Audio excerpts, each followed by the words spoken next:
All right, that was Jack Johnson's version of Rudolph. Right now, we are going to jump into another interview. We are here with WGN's Justin Kaufmann. Yeah. Oh, let me turn your mic on first. Yeah. Do that again. Yeah. All right, so I can do so many different yes. Yeah, exactly. Work out really well. You're listening to Holly Jolly Live broadcast benefiting the Greater Chicago Food Depository. Be sure to stop by our lobby at 33 East I.W. Wells Drive until 3 p.m. to take a spin on the prize wheel for $1. That donation gets you a prize and helps the Food Depository provide 3 meals to a person in need. Now, you may recognize our next guest for his work on the sketch comedy troupe. How do you pronounce that? Schadenfreude, yep. Schadenfreude. Yep. 20-year anniversary this year. 20 years. Right, how about that? Yeah. 20 years of doing... sketch comedy. Yeah, underground sketch comedy. You know, Do you still like it as when you started? I did. You know, the issue is I don't do it as much anymore because I got this radio gig that takes my time. But everyone's coming back together. We're doing a big show. Fair enough. But he also spent 20 years, his past 20 years, as a producer and Pledge Drive All-Star on Chicago's public radio station, or for the past several years on WGN Radio as host of The Download and currently as part of the morning show. Chicago's very own Justin Kaufmann. Yeah. Welcome to Holly and Jolly. CRX alumni. That's true. I'm a Columbia College guy, and I did a show with Luis Two Live Lopez. And Luis, shout out to Luis. He's a Facebook friend. We did a show on CRX. It was Friday nights. It was called the Disco Express. And at the time, it still is Chicago's underground, but it was all house music, right? And there was one rap show that was on Thursday nights, and it was really popular. I don't know if that's still around, but that was a huge... And they just wouldn't let me in the room. Like, I couldn't get in there, right? Jeez. That's where I wanted to be. And then I was like, well, you know what? I can get to the house. I don't want to just do a regular show, so I did the Disco Express. Oh, boy. So Definitely stands out. We're Definitely hitting the niche. Yeah, we're hitting Donna Summer, spinning Donna Summers tracks on Friday nights at Columbia College.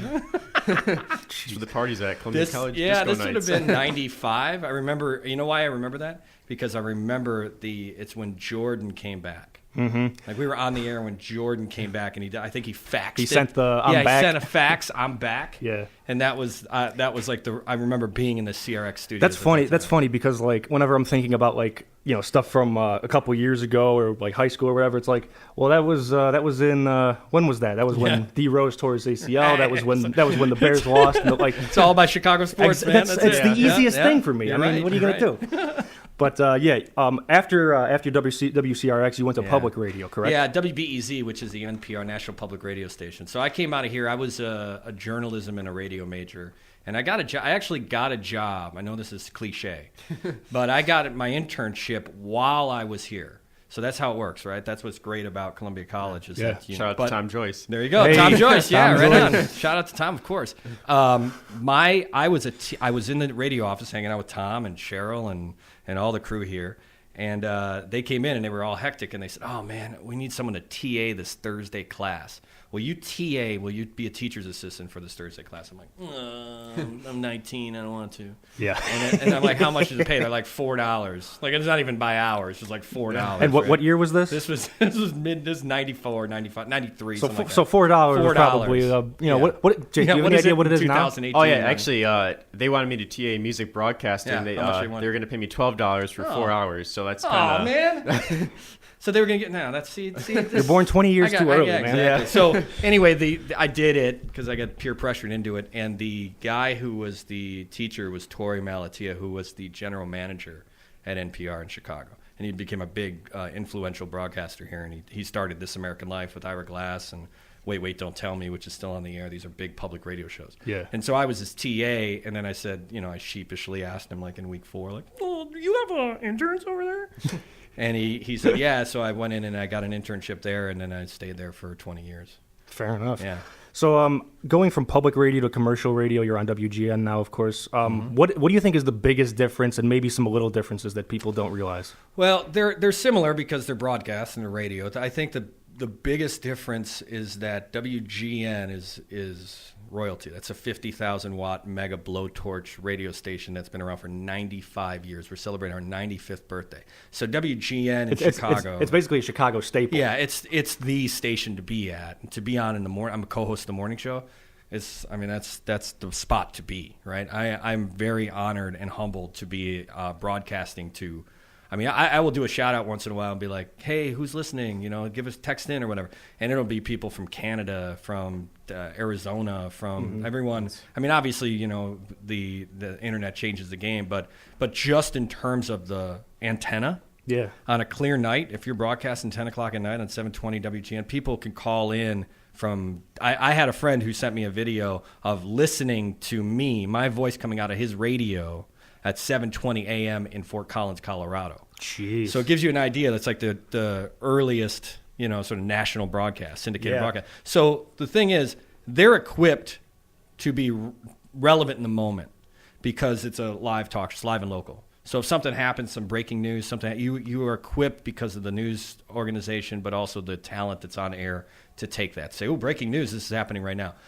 BEZ at public radio, more limited budget, and they choose to do their style more in depth stuff. They'll skip the breaking news stuff to go in depth on issues and spend their time a lot of taped material, a lot of sort of acts and tracks, and do the thing where they're doing almost like mini documentaries.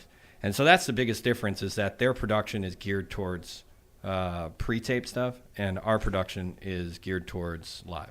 Well, me and Brennan kind of have that because we both. Well, you're currently intern with Big John and Ray, correct? Yes. Nice. Yeah, I'm on at LS. Yeah. 89. So we kind of It's funny, man. have an idea of how that works. My producer Pete Zimmerman used to produce those guys. Really? Yeah, that's on, Pete. when they were at on LS. When they were at LS, probably really? Okay. probably 5 years ago. Yeah, that's when they started, right? Yeah. Now Tony Lasano's the producer. I know Tony. Yeah. Shout out crew. Tony. He's a good guy.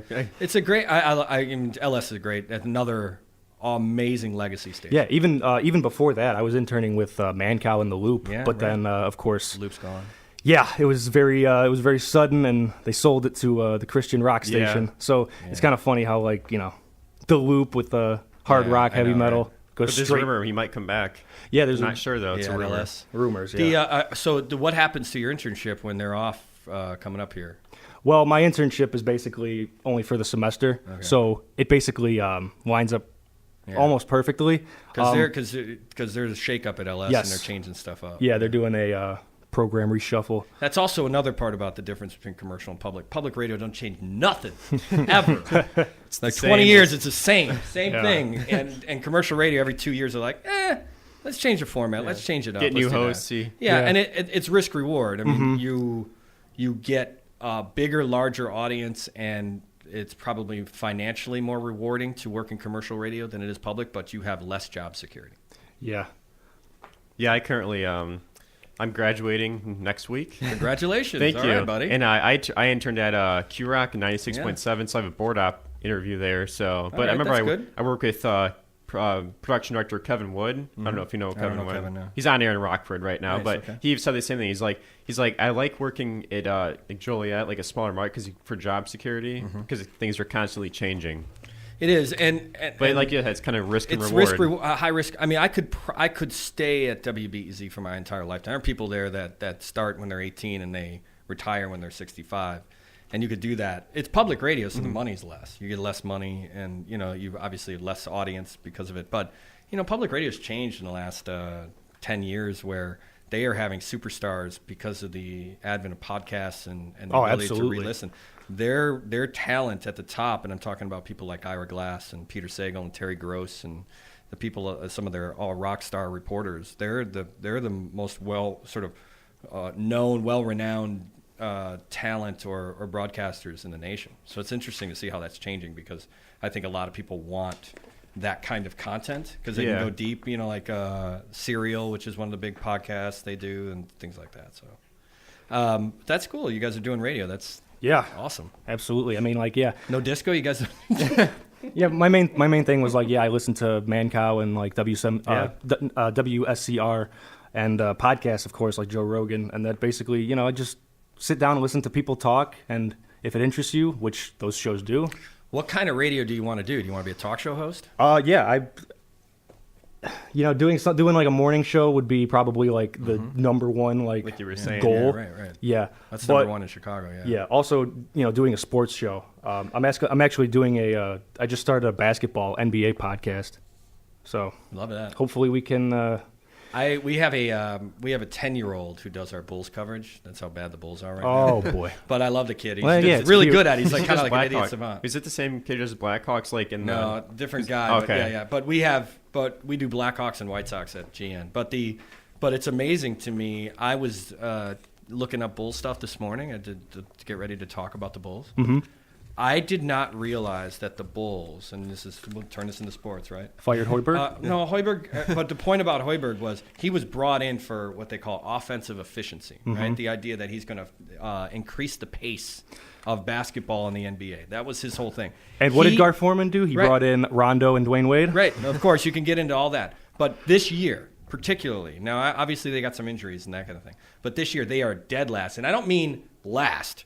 I mean dead last. Like they're 2 points below everybody else in offensive efficiency. So you can understand why he got fired, because if that's your thing, if you come in and you space the floor and you're last of all 30-plus teams, come on, man. That's bad news. Did you see anything from last night's game? I didn't see it, but we talked about it. I watched the highlights. Yeah, they looked like looked they better? actually had a life. They had a little you know? intensity, Like yeah. I even saw like Larry Markkinen was doing his thing and he was smiling, running down the court. Zach LaVine was laughing with Jim Boyle and the good. coach. That's good. And We'll see how that goes when they get an eight-game losing streak. Yeah. going. yeah, I just hope that they can get back to relevancy Yeah. soon. Before we get out of here, Absolutely, right? Yeah, that's the goal. It's Chicago. Yeah. Absolutely. It's got to be Bulls, man. Yeah. I mean, I grew up in the 90s. I grew up when Oprah Winfrey and Gene Siskel and all these Chicago celebrities would be at the before the United States Chicago Stadium. Yeah. And you'd see it on TV. They do the break where they do Yeah. they'd be in the timeout and they'd show all the fans, and you're just like, that was the place to be. So much so the United Center still is one of the most populated, like, Absolutely. in terms of a fan base. The Bulls are in the top 3 in the Oh, NBA. How is that possible? They always sell out, even How if do they they're do bad. that? Even like there's like the Hawks there, concerts there. It's It's pretty amazing. Whenever the Bears are bad, they sell tickets. The Cubs, when they Yeah. were bad, they didn't do anything to. my brother-in-law has Bears season tickets and he's going every Sunday. The first game I went to was it was freezing. I had to wear a snowsuit. It was an experience. For Fair sure. weather. That's the first Bears game experience, right? That's great. Yeah, you got to be there. So before we get out of here, I want to just ask you a couple fun little Christmas questions. As a Chicago guy, which do you think is better, the Chris Kindle Market? Chris Kindle? Yeah, whatever. Chris Kindle Market or ice skating at Millennium Park? Chris Kindle Market. Why is that? Because they have warm wine. That all right? Okay, And you got that's me. all you got to do. And, and it's not the Millennium Park ice skating is a little bit newer. Kindle Market feels like you tradition. were working at Daily Center and you came down and you had some wine. Winter Wonderfest or Brookfield Zoo Lights? Winter Wonderfest is at Navy Pier. Is that where Winter Wonderfest is? Yeah. Meh. I worked there for 25 years. I have gone to that. I like it. It's an indoor carnival. Mm-hmm. I haven't been to the Brookfield Lights, but I'll take the zoo. Would you rather ride the holiday train on the L, or would you rather do the Christmas ship at Navy Pier? Again, Yeah. holiday train on the L. I ain't going near a Navy Pier. Yeah. Sorry, I spent my life on Navy Pier. Cunningham did no, too. I get you. Your boss, Matt Cunningham, did too. We worked together for a long time, and Public so radio, you right? get this aversion, right? You get this weird feeling when someone says Navy Pier because it was such a tourist trap. Yeah, I feel like Chris Kindle Mart. That's kind of the same thing because they're just selling like $10 crap. But the one thing I will say about that is you can avoid the crap at Chris Kindle Market. You can go in and have warm wine and get a picnic table indoors, get what you want, and hang out with your friends and get a table for 8. That's a I've done that. That's a blast. Yeah. I would take that over anything. And it's in Daily Center. It's Daily Plaza. Would you rather go to a Bulls game or a Bears game? Bears. Especially right now? Even I mean, have you been to a Bear? You've been to Bear. You've been to Yeah. Bears, right? Oh, yeah. Yeah, come on, man. The Bears game is an experience. Oh, yeah. And you all get kind of shuttled in like cattle, Yeah. like going through the tunnel, thing. yeah. That's the Only best like 2 thing. doors to get into. Yeah. Have you ever been to a Bears game where they lose?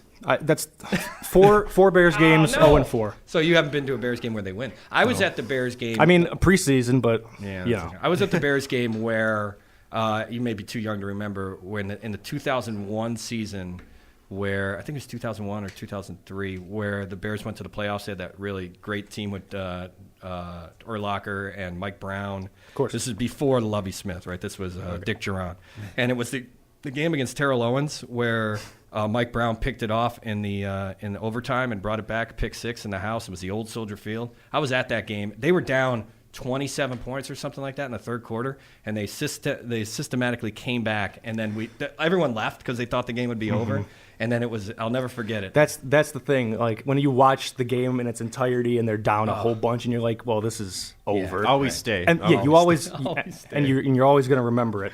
Yeah. WGN's very own Justin Kaufmann. Thank you for joining us at Holly Jolly on WCRX. You can hear Justin Kaufmann weekday mornings from 6 to 10 a.m. on WGN 720 a.m. and is the host of the Download podcast. Yes, absolutely. And the Disco Express 20 years ago. Yeah. If we can go back in the Wayback I Machine. can bring it back. All right. Once again, this is Holly Jolly. I'm going to throw it right now to a whatchamacallit. Just a song? Okay. We're just doing a song. We're gonna do a feature coming up soon, but right now we're just gonna get into the music once again. Justin Kaufmann, thanks for stopping by. Thanks, buddy.